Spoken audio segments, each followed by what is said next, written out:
लबास लाओ। कहा बेटा कहाँ से लाओगे? कहा चचा के यहाँ जाता हूँ, मांगता हूँ। कहा रुक, जब से तेरा बाप गया है तब से तो उसने कभी मुड़ के नहीं पूछा लबास कैसे देगा। कहा माँ जाता हूँ, हो सकता तेरे लिए लबास दे दे।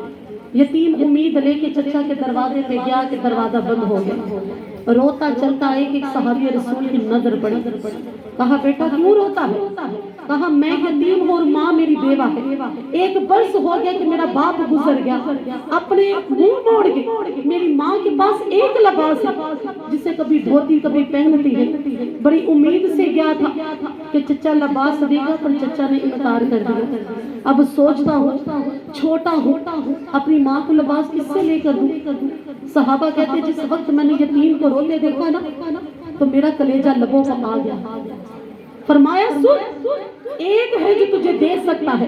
कहा वो कौन है? कहा जिसे कोई नहीं ना देता, ईमान रख उसे मोहम्मद जरूर देकर सकता है। अब बच्चा घर गया, माँ ने कहा लबास लाया। कहा माँ नहीं, दरवाजा बंद कर दिया, पर मैंने सुना है कि हरम में मोहम्मद बैठे, जो मांगता है ना मोहम्मद देते हैं, मोहम्मद देते हैं। कहा रुक, मैंने तो सुना वो जादूगर भी ईमान बेच के उसका कलमा पढ़ के लबास मुझे नहीं चाहिए। मैंने तो सारी जिंदगी बुतों की पूजा की। कहा माँ मुझे इजाजत देकर तो मोहम्मद कहेंगे ना पहले मेरा कलमा पढ़, फिर मैं तेरी मदद करूंगा। तो मेरी माँ मैं उसका कलमा नहीं पढ़ूंगा, वैसे आ जाऊंगा, मैं वादा करता हूँ। यतीम चलता चलता हरम पाक में गया ना तो नबी पाक पे नजर पड़ी। नबी पाक की भी नजर पड़ी तो फरमाया बेटा खैरियत से आने हो? यतीम ने कहा पहले कह दो आपका कलमा नहीं पढ़ना। फरमाया ना पढ़ना, आज किस जरूरत से मेरे दर पे आ गया। कहा मैं यतीम और माँ मेरी बेवा है जो बेलबास। अभी इतना कहना था कि कमली वाले ने कमली कंधों से उतारकर यतीम के हाथ में रख दी। फरमाया जा जाकर अपनी माँ का लबास बना। यतीम ने कमली उठाई, दौड़ता माँ के घर आया।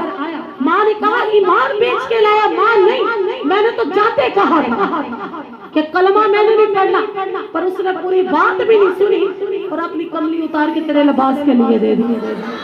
माँ ने जिस वक्त कमली देखी और नबी की सिला रहमी देखी तो सूंघ के सीने से कमली लगाई। खुशबू नबी की सांसों में गई कि अल्लाह ने जिब्रील को हुक्म दिया, जिब्रील जाकर इस औरत पे रहमत कर दे, क्योंकि आज इसके जिस्म पे मेरे मोहम्मद की कमली लबास बनने वाली है।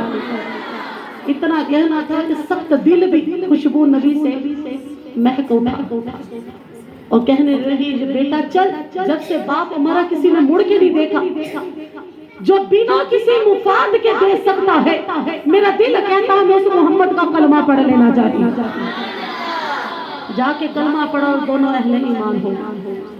ये वो हमारे नबी, हम उसके वो उम्मती कि यतीम आते गरीबां दा सहारा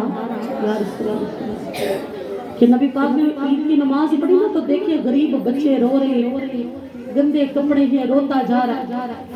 आपने पूछा बेटा क्यों रोते हो? कहा माँ भी नहीं है, बाप भी नहीं है, रो इसलिए रहा। अगर आज माँ होती तो कपड़े पहनाती और बाप होता तो मुझे कपड़े ला कर देता।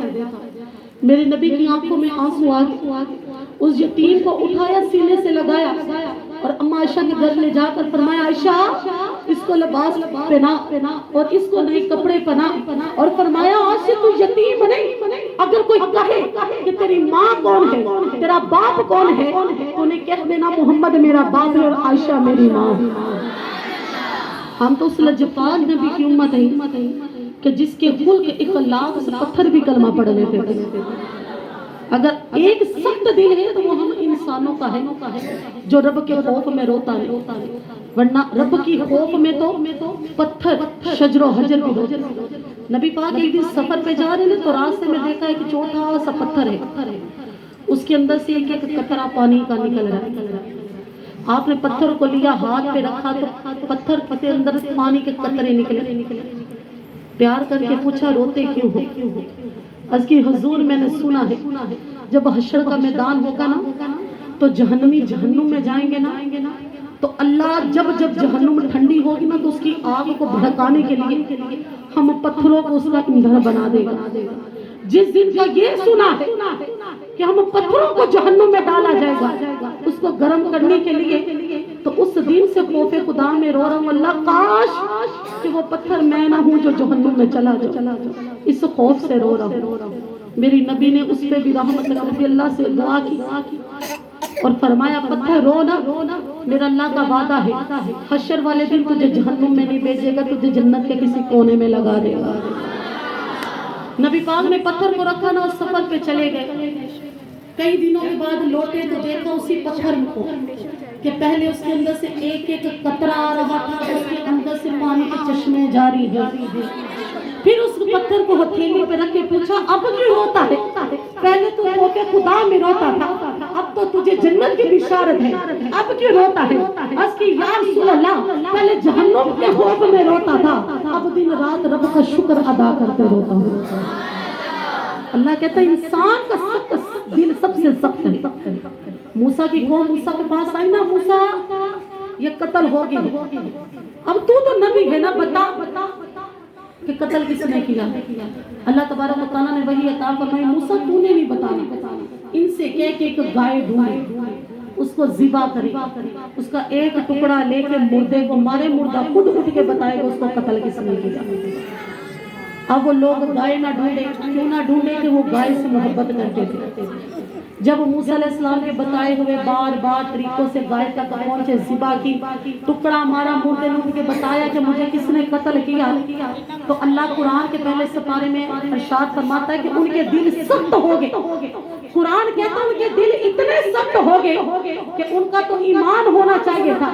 جس وقت مردے نے اپنے قاتل کا بتایا تھا سب موسیٰ کے رب کا کلمہ پڑھ لیتے، پر قرآن کہتا ہے اتنے دل سخت ہو گئے کہ پتھروں سے بھی زیادہ، کیونکہ پتھر بھی خوف خدا میں رو پڑتے ہیں، پر انسان کبھی رب کی راہ میں بھی روتا نہیں جس کے دل پتھر ہو جائے۔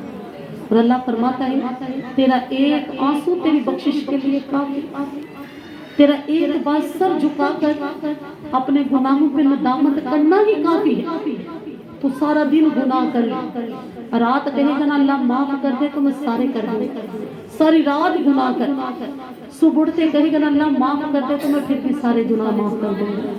اللہ کا ہم سب پہ کرم ہے، اللہ کے نیک و نیک بندے بن جائیں۔